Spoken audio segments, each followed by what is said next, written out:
Good morning, student. Today we are continuing our chapter number 7, National Income. In this lesson, we will learn about the methods of measurement of national income. We have already studied about the output method, income method, and expenditure method. And now we will see difficulties in measurement of national income and importance of national income. And expenditure method. While expenditure method, what precaution should be taken in the expenditure while estimated the expenditure method while national income. So first point is a expenditure method. We have already studied about the expenditure method. Expenditure method also called the outlay method. According to this method, the total expenditure incurred by the society in a particular year is added together. That is called expenditure method. Expenditure method also called outlay method. So precaution, what is major precaution while estimating national income by expenditure method? The following precautions should be taken. कौन से precautions लेनी चाहिए? तो precautions क्या है? Expenditure on all intermediates goods and services should be ignored in order to avoid double counting. मतलब जो expenditure method है, वो expenditure method में जो intermediates goods है, goods और services का जो भी goods and services का expenditure method on all intermediates goods and services should be ignored in order to avoid double counting. expenditure method में जो intermediates goods और services उसको क्या करना है, इग्नोर करना है in order to double counting ना हो जाए, इसलिए जो इंटरमीडिएट्स गुड्स है वो क्या करना है, उसको अवॉइड करना है. इंटरमीडिएट्स गुड्स में जो रॉ मटेरियल्स वगैरह हम यूज़ करते हैं वो. Second is expenditure on the purchase of second hand goods भी should be ignored as it not be incurred on currently produce goods. Expenditure on जो रिप्लेसमेंट का गुड्स है, जो सेकेंड हैंड गुड्स है, उसके ऊपर जो हम एक्सपेंस करते हैं उस एक्सपेंस जो एक्सपेंस है वो एक्सपेंस इसमें क्या करना है, इग्नोर करना है as it is not incurred and currently produce good. Because क्योंकि वो जो गुड्स और सर्विसेज है वो अभी करंटली प्रोड्यूस नहीं हुआ है. सो एक्सपेंडिचर ऑन रिप्लेस और second hand goods should be ignored. Third point is expenditure on transfer payment like scholarship, old age pension, unemployment allowance should be ignore. जो एक्सपेंडिचर हम जो एक्सपेंस करते हैं, गवर्नमेंट जो एक्सपेंस करता है, ट्रांसफ़र पेमेंट है, इसके मतलब इसके बाद मतलब एक किसी को देने के बाद वो किसी और को ट्रांसफ़र करने वाला जो पेमेंट है, जैसे स्कॉलरशिप है, ओल्ड एज पेंशन है, अनएम्प्लॉयमेंट अलाउंस है, इसको क्या करना है, हमको इसको इग्नोर करना है. मतलब वो एक्सपेंस में नहीं लेना है. एक्सपेंडिचर ऑन मतलब नेशनल इनकम में उसको काउंट नहीं करना है. Fourth point is expenditure on repurchase of financial assets such as share, bond, debenture should not be included as such transactions do not add to flow of goods and services. मतलब जो expenditure है कि कहाँ पे किया गया, जो shares है, बॉन्ड्स है, डिबेंचर्स है, नॉट इसको इंक्लूड नहीं करना है because the transaction do not add the flow of goods and services, क्योंकि ये ट्रांजेक्शन जो है वो गुड्स और सर्विसेज के फ्लो में नहीं आता है. Next point is indirect tax should be deducted. जो इनडायरेक्ट टैक्सेस है वो इनडायरेक्ट टैक्सेस इसमें क्या करना है, डिडक्ट करना है because they already added in a national income. Next point is expenditure on final goods and services should be included. Expenditure जो फाइनल गुड्स और सर्विसेज के ऊपर जो एक्सपेंस किया जाता है उसका क्या करना है, जो फाइनल गुड्स और मतलब बाइंग और सेलिंग के लिए जो गुड्स और सर्विसेज मार्केट में अवेलेबल है, इसके ऊपर जो एक्सपेंस किया जाता है वो क्या करना है, इसमें ऐड करना है, उसको इंक्लूड करना है. Next it is subsidies should be included. जो सब्सिडी दिया जाता है, गवर्नमेंट जो सब्सिडीज प्रोवाइड करती है वो गवर्नमेंट जो सब्सिडी प्रोवाइड करती है उसको क्या करना है, उसको एडअप करना है. गवर्नमेंट के थ्रू कुछ सब्सिडी दी जाती है.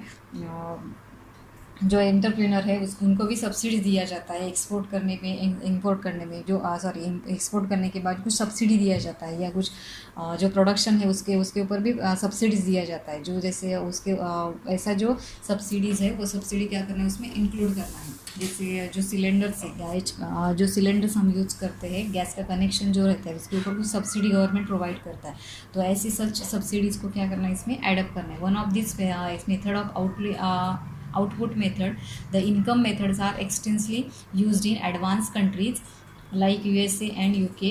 इन income method is a popular, expenditure method is rarely use by any country. मतलब आउटपुट जो यूएसए और यूके है इसमें क्या करते हैं, इनकम मेथड यूज़ कर किया जाता है। Expenditure method is rarely use by any country. जो एक्सपेंडिचर मेथड है वो एक्सपेंडिचर मेथड बहुत रेयरली यूज़ किया जाता है। हमारे यहाँ हम इंडिया में भी India also used income method का ही ज़्यादा से ज़्यादा यूज़ किया जाता है। ये एक्सपेंडिचर मेथड का ज़्यादा यूज़ नहीं होता है। So this is a precaution should be taken while estimating the national income through expenditure method. Next point is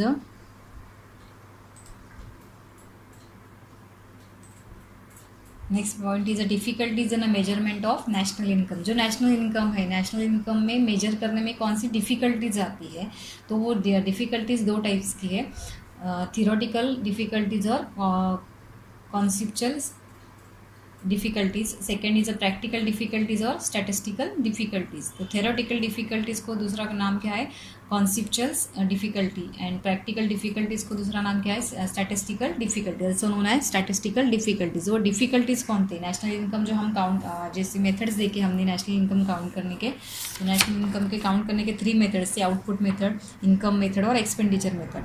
but there is a some difficulties, there are various difficulties in measurement of national income. There are 2 difficulties in measurement of national income, theoreticals, and the second is a practical difficulties. So first we will see theoretical difficulties or conceptual difficulties. First is a theoretical difficulties कौन सी है, तो theoretical difficulties is first is a transfer payment, illegal income, third is unpaid services, production for self consumption, income of foreign firm, valuation of government services, changing price level. ये क्या है, theoretical difficulties है। तो theoretical difficulties first हम देखेंगे transfer of payment.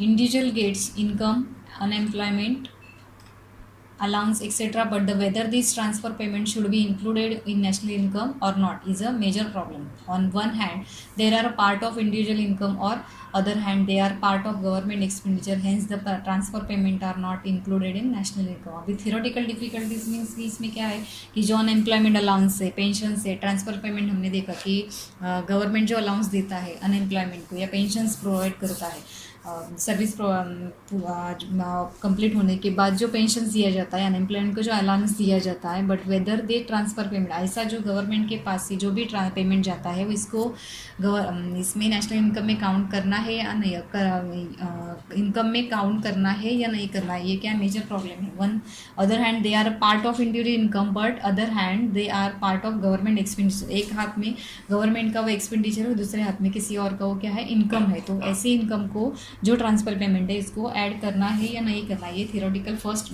Major difficulties है।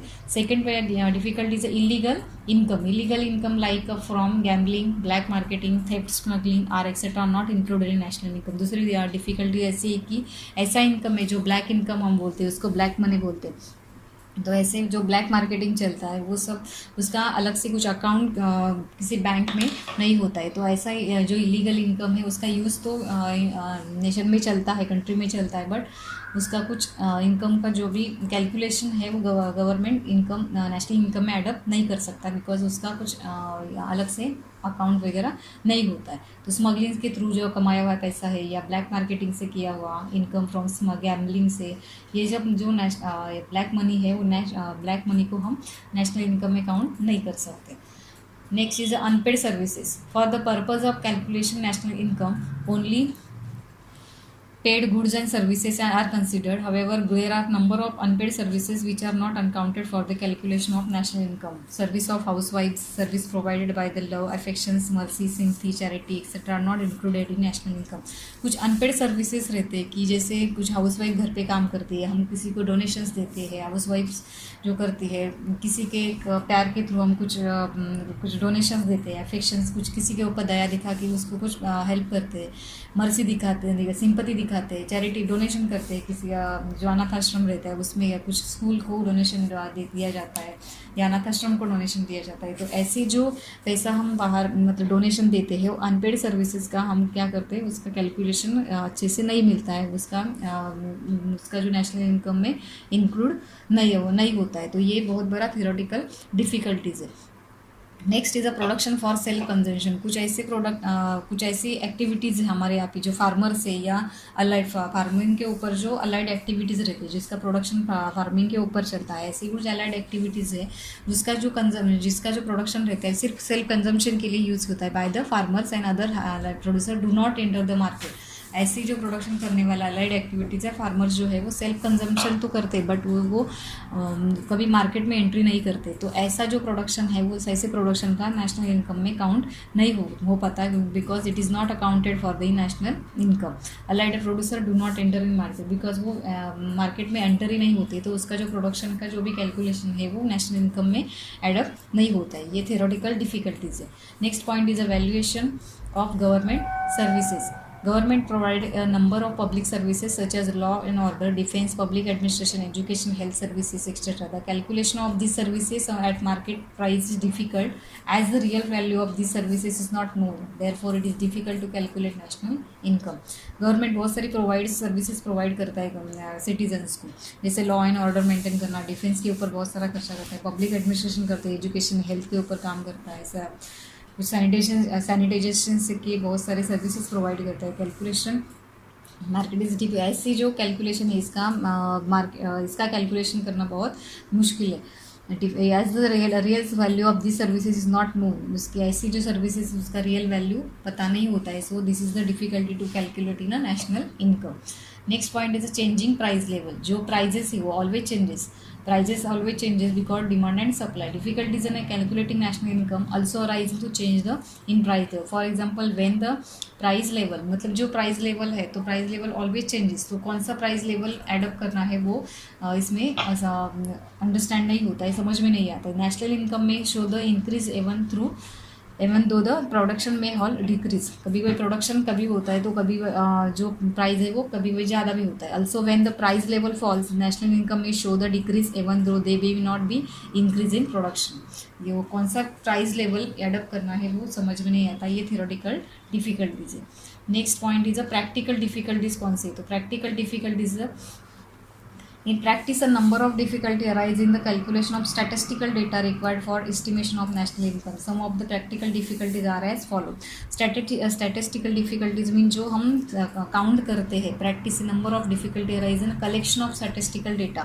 जो statistical data हम collection करते हैं, national income जो calculation किया जाता है उसमें statistical difficulties आती है। तो problem first is a problem of double counting. The greatest difficulty is in the calculation of national income is a double counting. Double counting कैसे होता है? Arises from the failure of distinction properly between a final and intermediate goods. मतलब इसमें फ़र्क नहीं हो पाता है कि फाइनल गुड्स और इंटरमीडिएट गुड्स। समझो बेकरी में फ्लोर यूज़ होता है, जो वीट का फ्लावर यूज़ होता है वो बेकरी में क्या होता है, इंटरमीडिएट्स गुड होता है। बट हम जो हाउस होल्ड में जो यूज़ करते हैं, हाउस होल्ड में वही फ्लावर हमें वीट फ्लावर जो अगर हम घर में यूज़ करते हैं तो वो क्या हो गया, फाइनल प्रोडक्ट हो गया। तो ये जो इंटरमीडिएट्स प्रोडक्ट है, मतलब जो भी गुड्स है वो फाइनल है या इंटरमीडिएट्स प्रोडक्ट है, ये समझ में नहीं आता। ये बिग स्टैटिस्टिकल प्रैक्टिकल डिफिकल्टीज है। Second is the existence of non-monetized sector in the India, especially in rural areas. There are exist on non-monetized sector. Agriculture still beginning in the nature of the subsistence farming, and major part of the production is partly exchange for other goods and services is included while counting national income. जो non-monetized sector से, non-monetized means जहाँ पे पैसों का use नहीं होता, there exist non-monetized sector. Agriculture still being the nature of subsistence farming in a major part of production partly exchange in other goods and services. जहाँ पे गुड्स के वजह से बार्टर सिस्टम चलता है, ऐसे भी जो रूरल एरियाज़ में यहाँ पे नॉन मोनेटाइज सेक्टर्स में जहाँ पे रूरल एरियाज़ में बार्टर सिस्टम अभी भी चल रहा है कि जहाँ पे गुड्स के बदले में क्या दिया जाता है, गुड्स और सर्विसेज का यूज़ किया जाता है, मतलब मनी का यूज़ नहीं होता है। ऐसी सर्विसेज में जो नॉन मॉनेटाइज सेक्टर है, इसका कैलकुलेशन नेशनल इनकम में नहीं हो पाता। ये बिग डिफ़िकल्टीज़ है, क्योंकि वहाँ पे मनी एक्सचेंज में मनी का यूज़ नहीं होता है, वहाँ पे गुड्स और सर्विसेज का यूज़ होता है। Next is the inadequates and unreliable data. जो correct data in inadequate educate and correct data on production and cost data relating to crops, fisheries, animal husbandry, forestry, construction workers, small enterprises are not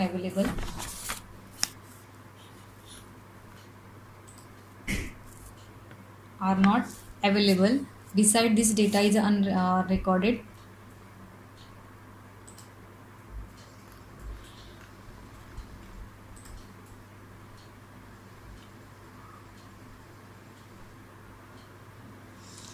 Investment expenditure or rural and urban production are also not available. These data not reveal the actual size of the national income. ये national income का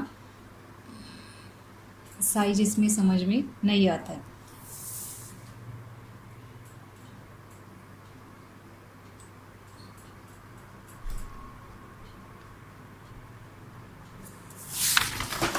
इनएडुकेटेड जो data हमारे पास, तो जो CSO के पास जो data आता है वो अनएडुकेट मतलब पूरी तरह से पूरा नहीं होता है, और इसमें अनरिलायबल रहता है, मतलब पूरी तरह से वो इसमें जो ट्रूथनेस होता है वो इसमें पूरी तरह से सच्चापन वहाँ पे नहीं होता है। जैसे फिशर्स है, एनिमल्स हस्बेंड्री करने वाले, फॉरेस्ट्री, कंस्ट्रक्शन वर्कर्स है, small enterprises are not available in the developing countries. Beside this area, the unearned income, consumption and investment expenditure of rural and urban population are not unavailable.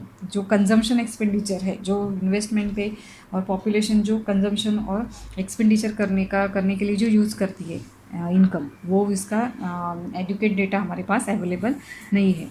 Next is the depreciations. Depreciations refer to wear and tear of capital assets due to their use of uniform common of expected use or in the process of production. There are no uniform common or expected standard rate of depreciation applicable to the various capital assets. This is the difficult of make correct reduction for the depreciation. Depreciation जो रहता है उसको भी लगता है wear and tear उसको बोला जाता है। तो ऐसे wear and tear का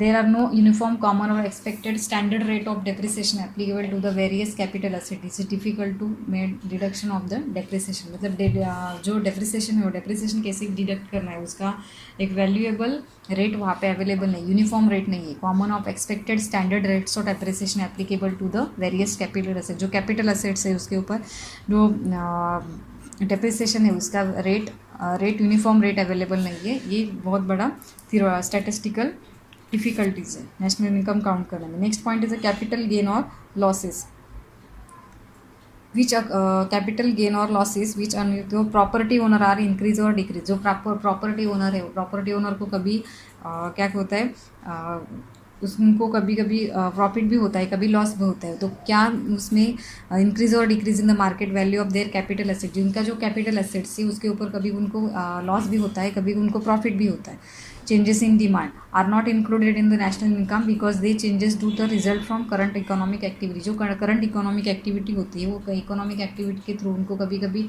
लॉस भी होता है, कभी कभी गेन भी होता है। मतलब कभी उनका जो प्रोडक्शन है उसको कभी डिमांड भी ज़्यादा होती है, कभी उनका डिमांड कम होता है। तो उसके उस टाइम क्या होता है उनको लॉस भी झेलना पड़ता है, कभी उनका प्रॉफिट भी होता है। तो क्या गेन उनका लॉसेस जो गेन है उनका भी उनका जो भी फिगर है वो क्या होता है चेंजेस होता है। तो क्या उसमें स्टैटिस्टिकल स्टैटिस्टिकल जो डेटा कलेक्ट करते हैं उसमें क्या गेन काउंट करे या लॉस काउंट करे, ये बहुत बड़ा डिफ़िकल्टीज़ है।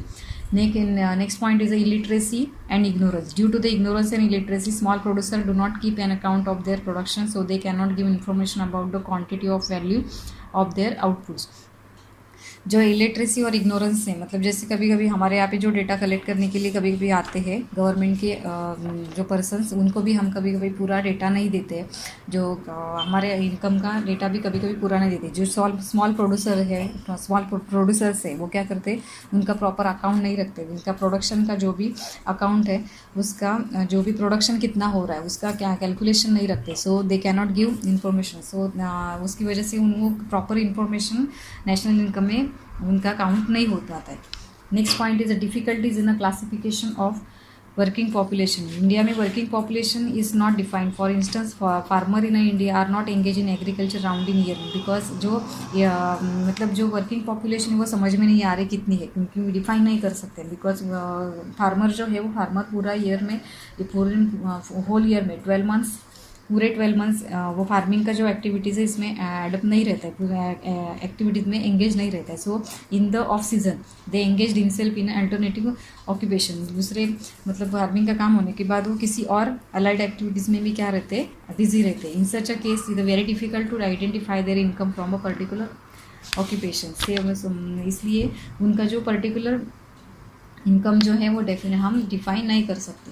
Last point is the valuation of inventories. Raw material, intermediates, goods, semi furnished and finished product in the stock of producer are known as inventories. Any mistake in a measuring the value of inventories will distort and value of the final production of the producer. Therefore, valuation of the inventories and require careful assessment. Raw material, intermediates, goods, semi finished and finished product in the stock of the producer are known as a inventories. जो raw material है, intermediates goods है, semi finished finished product है और stock producer, इसको क्या बोलते हैं, inventories बोलते हैं। रॉ मटेरियल है, सेमी फिनिश जो फिनिश करने के मतलब पास में आ गई है, जो वर्क्स है। Intermediates goods, raw material intermediates goods जो है, जो प्रोडक्शन के लिए लगता है, ऐसे गुड्स जो है, ऐसी जो इन्वेंटरीज है उसका मेजरमेंट सही तरीके से नहीं मिलता है। ये बहुत बड़ा डिफ़िकल्टीज़ है।